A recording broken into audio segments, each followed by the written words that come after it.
Good morning everybody, welcome back to Sprinter Van Conversions. You join us here today in our new blue medium wheelbase 2010 Sprinter that we are converting into a beautiful home on wheels. Thanks again for joining us in today's video. Don't forget to like, subscribe and turn on the notifications so you never miss a video. And now let's update you on where we're at with this build.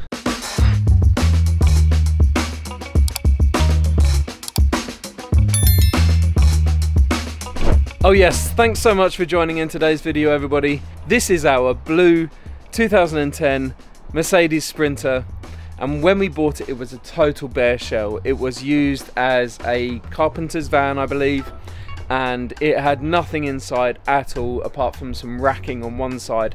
It had the bulkhead in, it had no windows in it, and we've done all of that up until this point. We've put a window in the sliding side door. We've put windows in the back doors. We've put flares on. So yeah, if you want to catch up on what we've already done with this van, then head over here to the playlist with all of the other episodes and start from the beginning, and you can see all of the progress up to now, and of course next week with next week's progress as well. So where are we at? Last week we installed the carcass of the kitchen. It's not fastened in place yet, but I'm going to do that today, get it in position where it's going to stay forever. The gas hob went in last week, the sink and the tap went in last week, but none of the plumbing is done yet. Today I'm going to put the waste tank underneath the van and plumb that through the floor of the van. Also today I need to touch up some of the paintwork. With this cladding that I use, when it gets hot and cold, when the temperature inside the van changes, obviously wood is a natural material, so it shrinks and expands. It shrunk a little bit, which is expected, so I need to repaint the areas that have exposed the unpainted timber. But that's fine, I'm going to do that today. And then I'm going to silicone up all of the joints and make it look fresh. So as with everything, there's a bit of a process to what we do. So the first thing that we need to do to allow it to dry is to paint.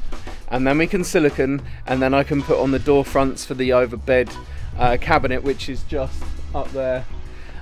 So yeah, let's get cracking.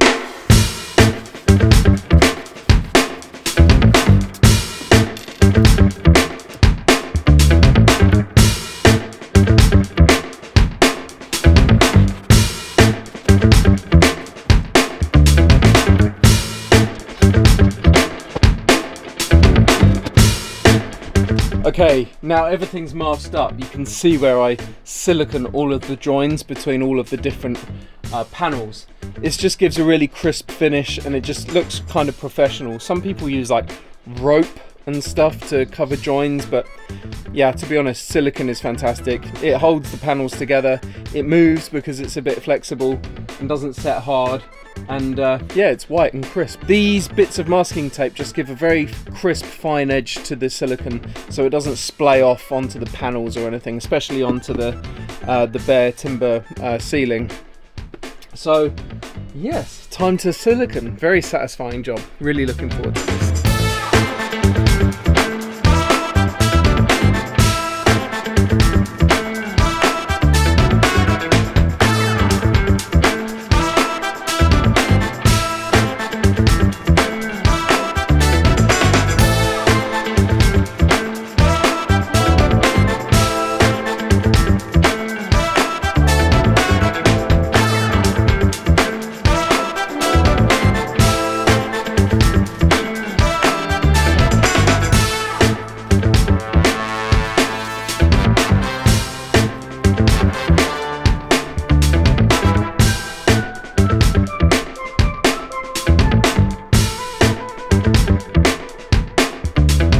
Oh, what a satisfying job. So happy that's done. It looks absolutely fantastic now. Super happy to have that done. And but now I need to do the most important bit, which is above the overhead cabinet over the bed, because then once I've done that, then I can put the doors back on, and then that end of the van is pretty much done.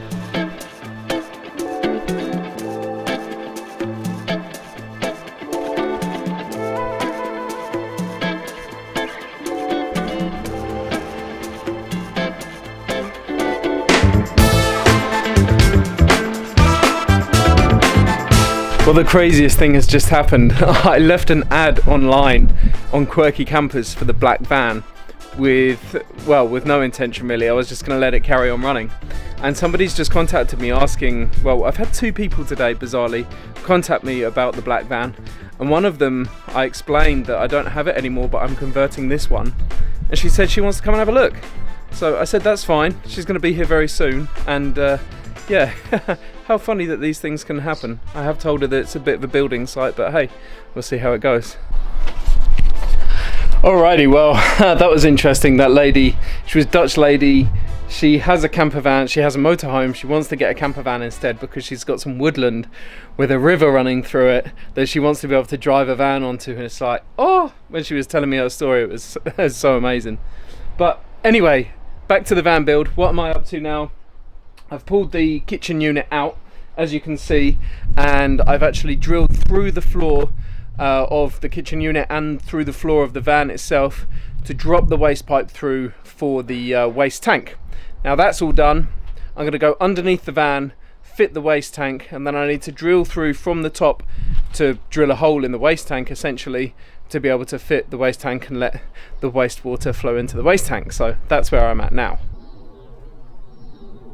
If my memory serves me correctly, this should be the last hole that I have to drill in the van. And if it is, I'll be really happy, because it's never nice drilling holes in the van. You can see the hole there in the bottom of the unit, and when that's against the wall, that's the location of the hole dropping out the bottom of the van. But I've just realised, of course, that won't be the last hole that I drill in the van, because I need to drill the dropout vent for the gas locker. But anyway, I think that will be our last hole in the van.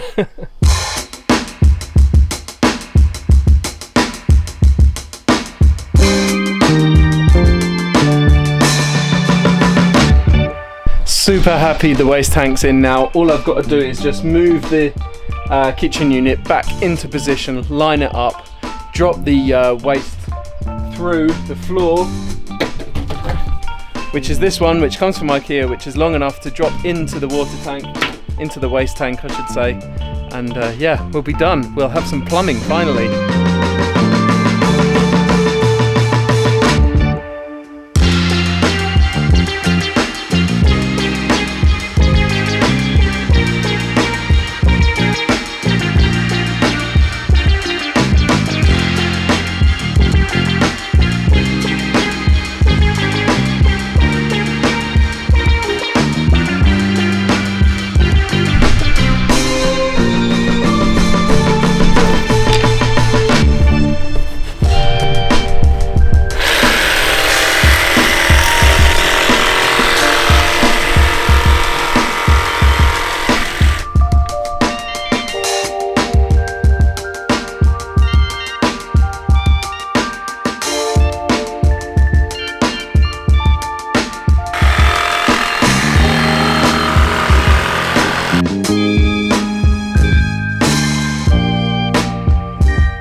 So I'm really happy about the scribe that I've just done for this wall part of the kitchen. We're going to have a splashback going up about 15 centimeters all the way around, stainless steel splashback, and yeah, really happy with how this fits. What I'm not really happy with is the fact that I've just kicked a box of screws all over the floor, so now I've got to go and pick all those up.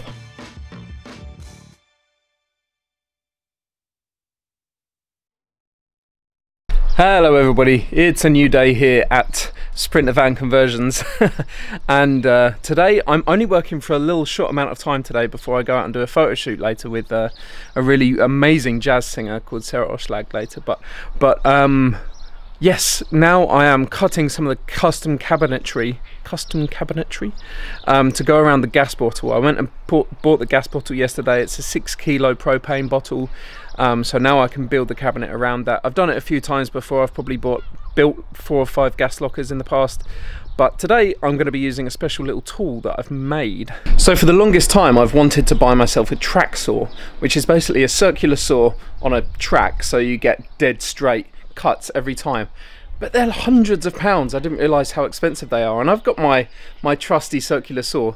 So I found a good hack online to build your own track saw. Now it doesn't look much, but this little device here, this is glued and screwed onto this bottom plate.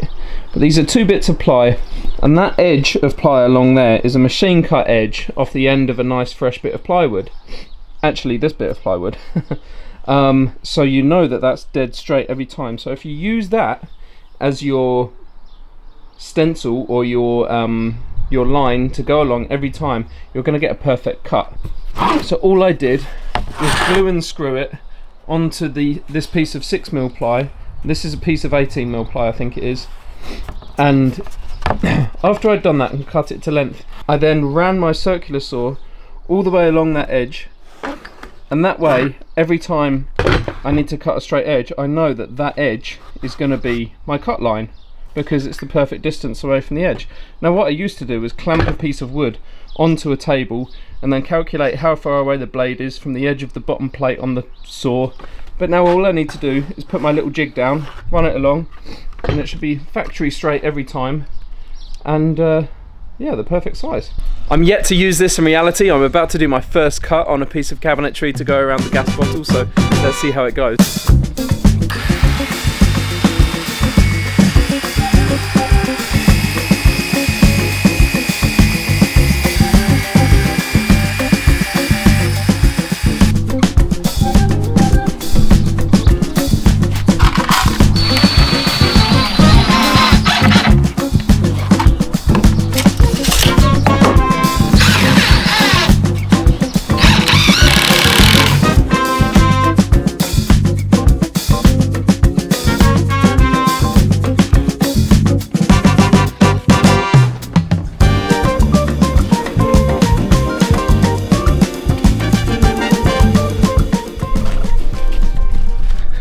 Okay, so I'm at a point where I've got a bit of a dilemma, and I'm not really sure how to sort it out, but it comes back down to that principle of when building a van, everything has a process. One thing has to be done before another thing can be done, before another thing can be done. And in this scenario, it's housing the fridge. Believe it or not, the fridge housing is affecting the bed.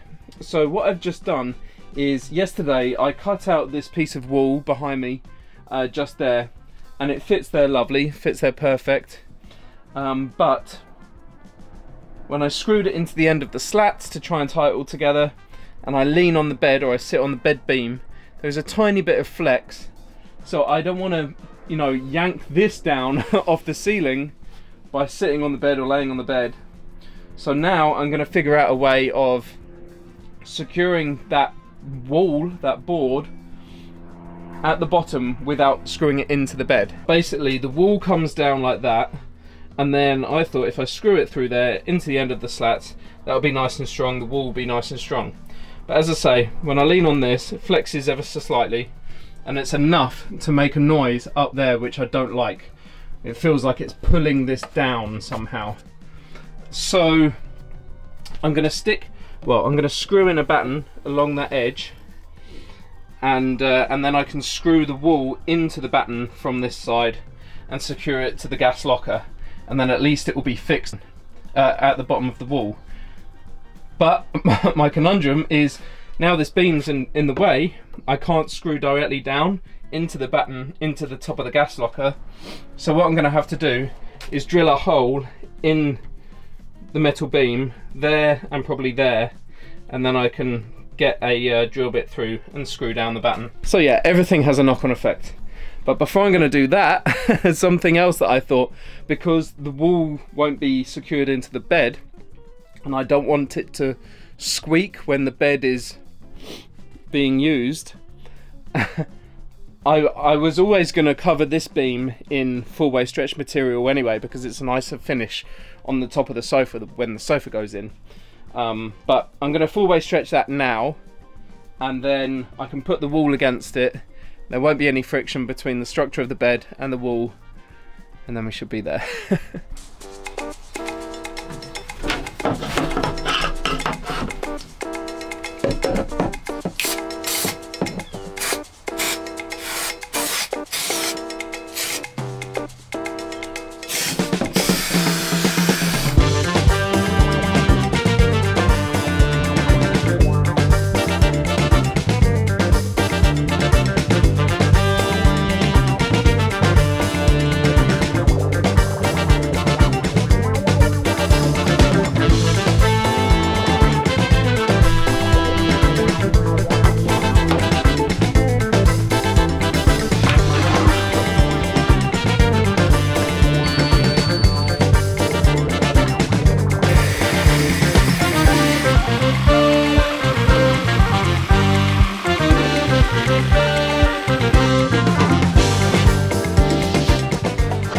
you can see how I'm getting on now, guys.